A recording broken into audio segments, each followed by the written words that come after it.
অনুভূতি সব থেকে সুন্দর জিনিস।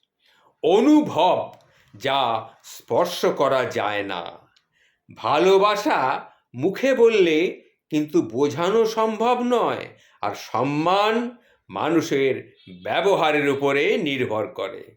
গুরুত্ব তাকেই দিতে হয় যে তোমাকে গুরুত্ব দেয়। আর মূল্য মূল্য তাকেই জীবনে দেবে যে তোমার কাছে তোমার গুরুত্ব বোঝে। আর মর্যাদা তাকেই দেবে যে নিজের থেকে তোমার কথা বেশি ভাবে।